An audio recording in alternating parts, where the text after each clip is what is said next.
इस कहानी की लेखिका है सोनिया सैनी। 2 दिन बाद एक मुस्लिम तंत्र मंत्र वाला मिला। माँ और पापा को उस तांत्रिक ने कुछ भभूत पढ़कर दी, जिसे विनी के कमरे में छिड़कना था और घर के बाकी हिस्सों में भी छिड़कना था। किसी तरह विनी की नजर से बचाकर सारे घर में भभूत छिड़क दी गई। उस रोज कई साल बाद विनी ने अच्छी तरह से खाना खाया, 1-2 बार मुस्कुराई भी। माँ को तांत्रिक पर अटूट विश्वास हो गया था।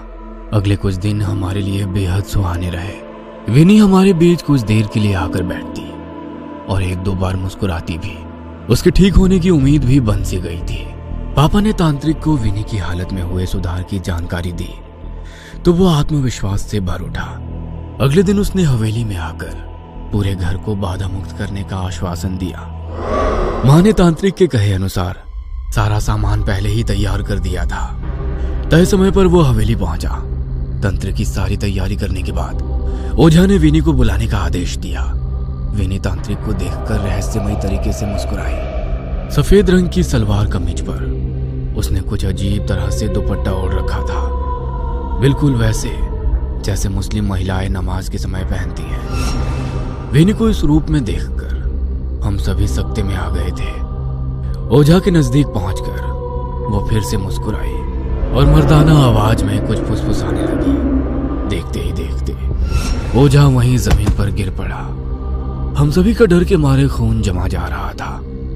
कुछ ही देर में ओझा की आंख पलट गई। उसे देखकर विनी ने जोर से ठहाका लगाया और गुस्से में मां को घूरने लगी। फिर उसने हम सब की तरफ नजर घुमाई और अपने कमरे की ओर जाने लगी। विनी अपने कमरे में चली गई थी। हम सभी अभी भी सन्न थे। किसी तरह पापा ने हिम्मत करके उस ओझा की नब्ज छूकर देखी। पापा के माथे पर पसीने की बूंद छलक आई। मुझे आवाज लगाकर पापा ने जल्दी से गाड़ी निकालने का आदेश दिया। ओझा की टूटती छूटती सी सांसें अभी भी चल रही थी और पापा उसे मरने नहीं देना चाहते थे। अनर्थ की आशंका से पापा के हाथ पांव कांप रहे थे। हम उसे किसी तरह अस्पताल में भर्ती कराकर रात तक घर लौट आए। घर में अजीब किस्म का सन्नाटा पसरा हुआ था। मम्मी, सचिन और सोनी एक ही कमरे में सहमे बैठे थे। घर में सबकी मनः स्थिति को समझते हुए पापा ने बाहर से ही खाना ले लिया था। खाना खाने के बाद कोई भी अपने कमरे में जाने को तैयार नहीं था। किसी तरह सोनी को माँ पापा के पास सुलाकर मैं और सचिन अपने कमरे में लौट आए। समझ नहीं आ रहा था कि इस हवेली को मनोज कहूं या लकी। इस हवेली में आने के बाद पापा ने बहुत तरक्की की है। भला कोई भूतिया घर भी किसी के लिए शुभ हो सकता है। कहीं विनी को कोई मानसिक परेशानी तो नहीं हो गई जो वो ऐसी हरकतें कर रही है। लेकिन ओझा का उसी समय गिरना, डॉक्टर का कहना कि ओझा को हार्ट अटैक आया था, वो तो किसी को भी हो सकता है। मैं अपनी आंखों से देखे हुए सच को विज्ञान की कसौटी पर रखकर झुटलाने का प्रयास में लगा था। रात के 12 बजे तक सचिन सो गया था, लेकिन मेरी आंखों में नींद नहीं थी। माँ, पापा और सोनी का हाल जानने के लिए मैं उनके कमरे की ओर जाने के लिए निकला तो देखा विनी पापा मम्मी के कमरे के बाहर खड़ी सिसक रही है। उसकी पीठ मेरी ओर थी, लेकिन ध्यान से सुनने पर उसकी कुछ आवाजें टूटे हुए लहजों में मुझ तक पहुंच रही थी। मैं कमरे की ओट में छिपकर सुनने की कोशिश करने लगा। हमारे वालिद और अम्मी को मुआफ कर दो, वो बस हमारी खैरियत चाहते हैं। अल्लाह के लिए उनकी जान बख्श दो, या अल्लाह मदद कर। विनी की आवाज मुझ तक पहुंची। विनी की भाषा सुनकर मेरे पूरे शरीर में अजीब सी झुरझुरी दौड़ गई। मेरे हिंदू परिवार में पली बड़ी बहन कब और कैसे इतनी शफाक उर्दू बोलने लगी, दिमाग काम नहीं कर रहा था। अचानक ही प्यास से मेरा गला सूखने लगा। वो किससे याचना कर रही थी? क्या रहस्य है इस उर्दू का?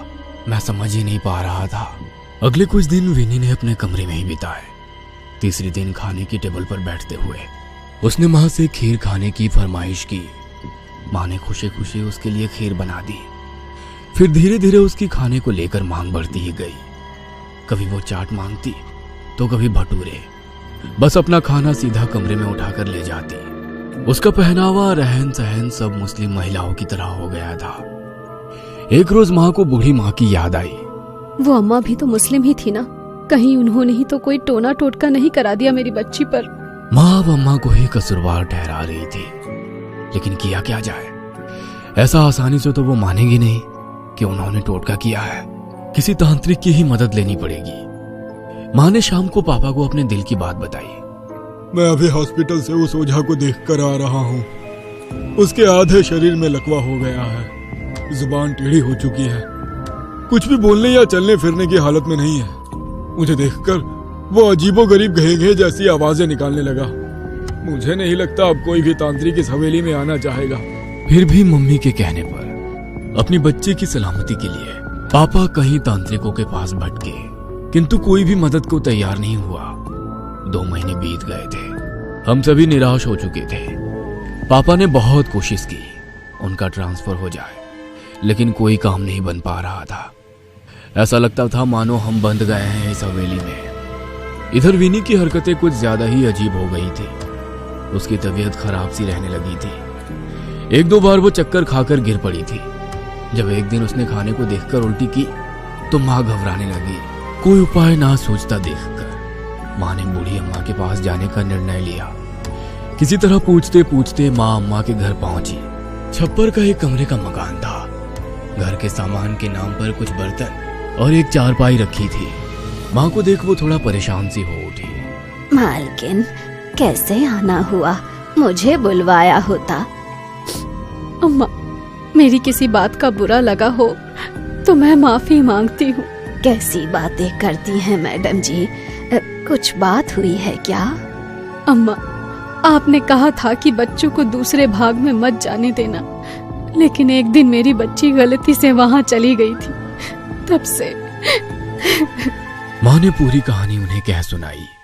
माँ की बात सुनकर उनके माथे पर चिंता की लकीरें उभर गई। ये कैसे हो सकता है?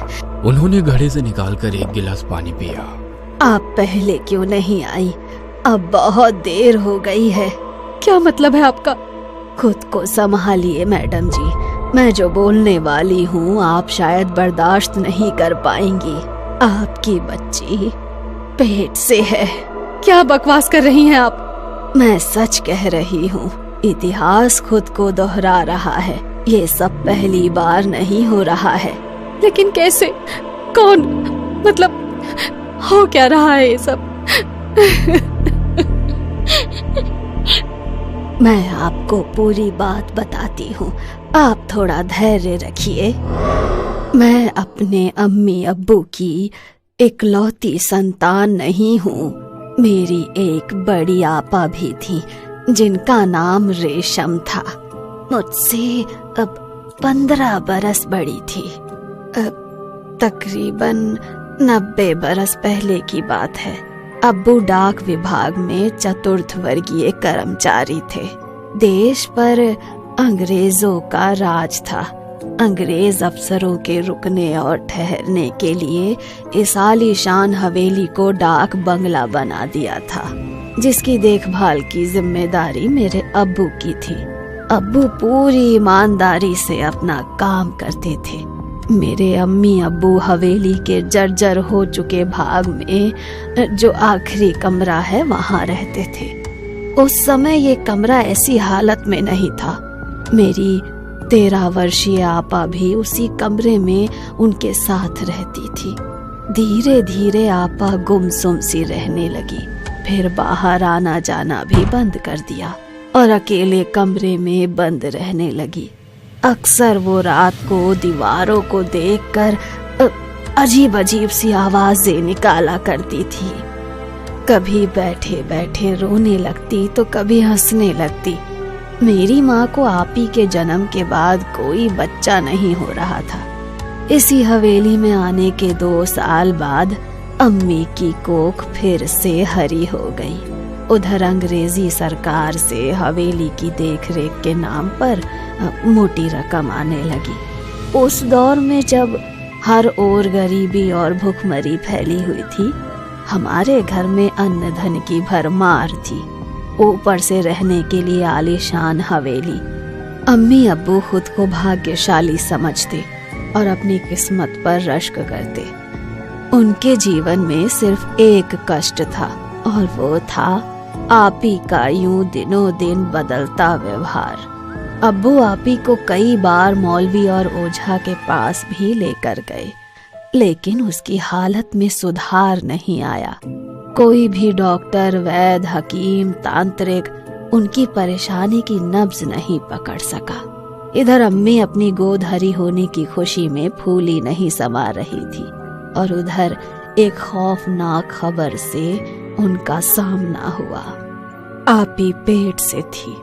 उस दिन अम्मी को देखने आई दाई ने आपी को देखकर अम्मी के कान में ये बात बताई तो उनको अपने कानों पर विश्वास नहीं हुआ। सारा दिन कमरे में बंद रहने वाली आपी कैसे पेट से हो गई। लोक लाज का भय अम्मी को भीतर तक हिला गया।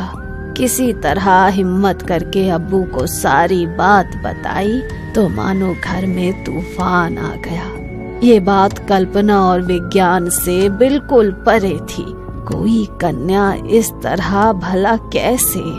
आपी को बहुत प्यार से पूछा लेकिन उसने कोई जवाब नहीं दिया।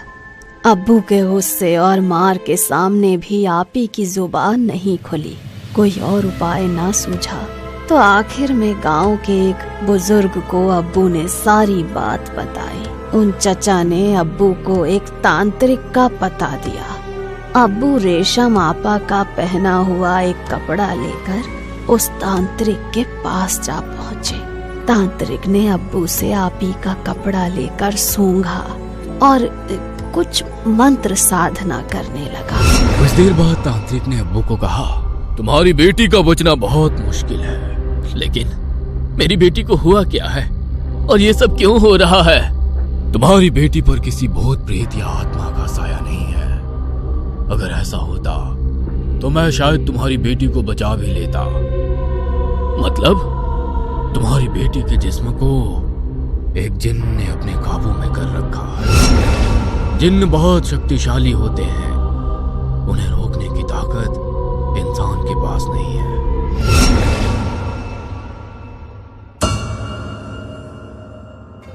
ये कहानी आपको अच्छी लगी हो तो हमें सब्सक्राइब करें, हमारा इंस्टाग्राम और फेसबुक पेज जरूर फॉलो करें। और हाँ दोस्तों, सब्सक्राइब करना भूलना मत।